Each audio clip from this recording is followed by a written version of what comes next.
Assalamualaikum tas, singkat aja. Ustaz.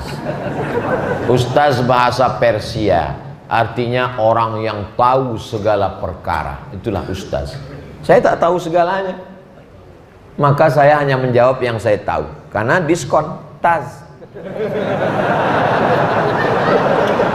Setan yang kita hadapi apakah selalu seusia dengan kita?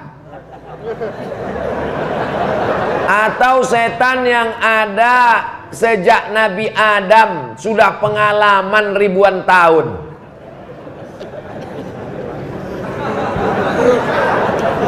Yang ada sejak zaman Nabi Adam sampai sekarang, yang nggak mati-mati itu namanya iblis. Tapi iblis itu bukan nama aslinya, namanya Azazil.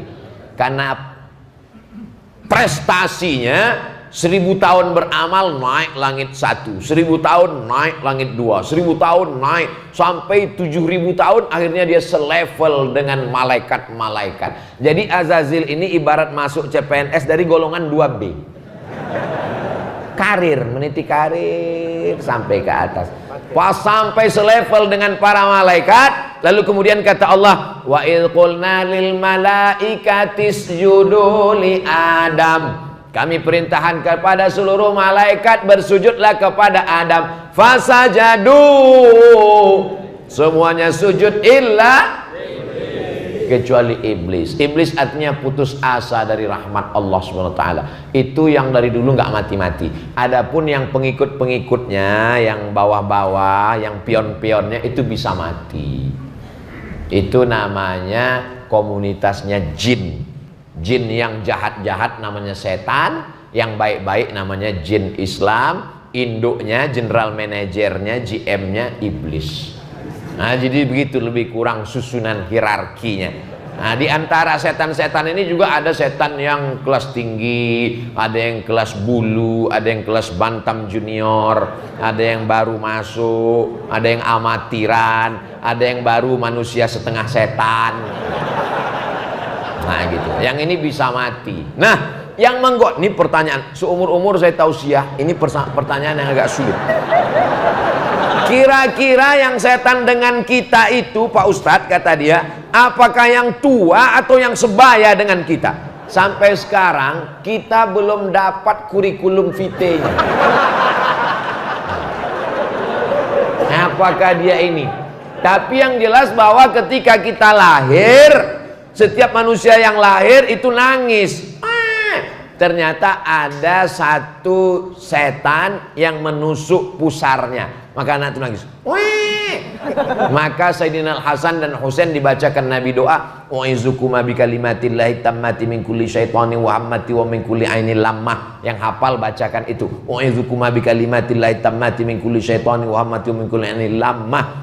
Karena dia terus menyertai anak itu sampai remaja, sampai dewasa. Orang yang selalu bersama disebut dengan qarin. Maka setan yang selalu bersama dia itu disebut dengan jin qarin. Mana tahu nanti Ustaz Abdul Somad meninggal, tiba-tiba ada orang di Taman Yasmin yang kerasukan, pas dibacakan ruqyah, Allahu la ilaha illa huwal hayyul qayyum.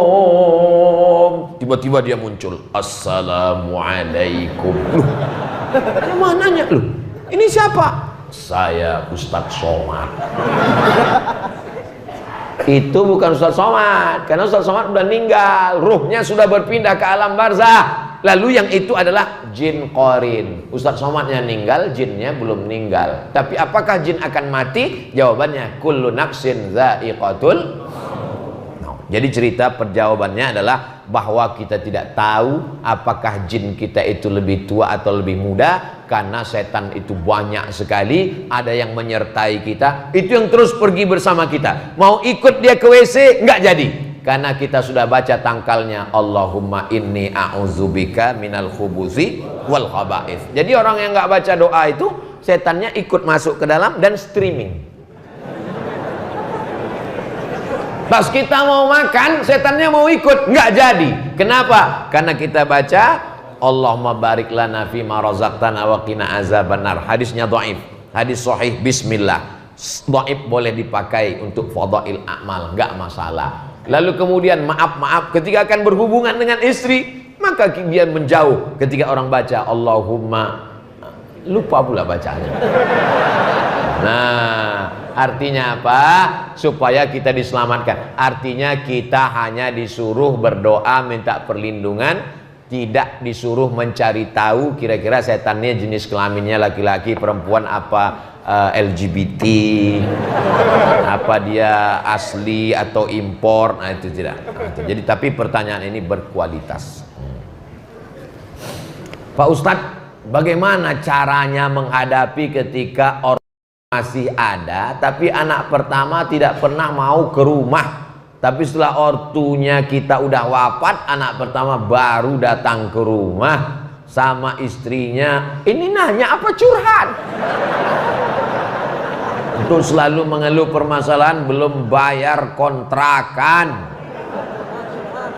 Setelah ortu kita nggak ada, udah wafat, anak pertama baru datang ke rumah untuk selalu mengeluh permasalahan. Nasi sudah jadi, udah tai ayam. Orang tua sudah nggak ada. Makanya bahagiakan dia ketika dia ada. Saya ketika almarhumah mak saya masih ada, saya berusaha semampu saya. Setelah dia tidak ada pun saya masih menyesal. Untuk menghilangkan penyesalan saya bangun masjid atas nama dia. Masjid, dapat saya jatah harta warisan emas segala macam. Setelah dibagi dengan adik saya, yang jatah saya bilang, aku ingin menghilangkan rasa kesal, belikan ajalah ini untuk semen, batu bata segala macam, supaya menghilangkan. Setelah dia tidak ada kehilangan yang tidak bisa ditebus dengan apapun. Yang bisa merasakan itu, yang bisa saya rasakan ini hanya orang-orang yang orang tuanya sudah meninggal. Yang orang tuanya masih hidup, jadi nanti setelah orang tuanya meninggal barulah dia ngomong, betul kata Ustaz Salman. Dulu waktu kau kasih tahu kau tak percaya. Kalau orang tuamu masih ada, pulang dari sini langsung diamalkan. Ingat, makanan kesukaannya paling dia suka apa? Bubur ayam. Kasih bubur ayam. Jangan permasalahkan diaduk atau tidak diaduk. Orang tuamu paling suka apa? Lontong sayur, lontong pecal. Belikan makanan kesukaannya. Pakaiannya, saya dulu cari tahu jilbab yang paling dia suka apa. Oh, dia tidak mau jilbab yang ribut pakai kancing-kancing. Dia mau sekali pasang. Pas pergi umroh, saya belikan. Ini satu lusin, warnanya macam-macam, ganti-ganti. Supaya jangan sampai tetangga resek dia. Kenapa jilbabnya nggak ganti-ganti? Oh, dia suka pakai baju panjang. Belikan baju panjang. Senangkan hati orang tuamu, buat dia seperti raja, maka rezekimu akan seperti rezeki raja-raja. Bukan hadis Nabi, dapat saya di postingan Instagram. Nah, kalau dia sudah tidak ada, maka jangan lagi diungkit-ungkit. Mungkin saudara kita ini khilaf silap di masa lalu, kita maafkan dia, kita doakan supaya dia punya anak, anaknya berbakti kepada dia, dan dia diberikan ampunan oleh Allah Subhanahu wa taala. Tidak tercatat sebagai orang yang durhaka. Jangan mentang-mentang dia dulu salah lalu sekarang datang. Kamu dulu orang tua ada nggak datang, sekarang sudah orang tua nggak ada baru datang, itu pun ngelapor kontrakan. Emang masalah jadi selesai? Kan hanya memperkeruh masalah saja. Dia datang silakan. Kita sambung silaturahim. Mudah-mudahan semuanya menjadi lebih baik insya Allah. Amin. Tapi pertanyaan ini menjadi pelajaran buat kita semua. Kalau mau sayang sama orang tua, sayangilah ketika dia masih hidup. Bagi yang sudah meninggal dunia, masih bisa ditebus dengan infak, zakat, wakaf, sedekah. Ini 25.000 ke pasukan amal soleh untuk beli beras anak tahfiz Quran. Dibelikan ke beras, hadiahkan pahalanya untuk almarhum almarhumah. Pahalanya sampai apa nggak sampai? Emang pernah ke sana? Nabi yang ngomong, ya Rasulullah, ummi matat, ibu saya meninggal. Apa atasaddaqu anha? Kalau saya sedekah, apakah sedekahnya sampai? Kata Nabi sampai. Ayu sadaqatu afdal.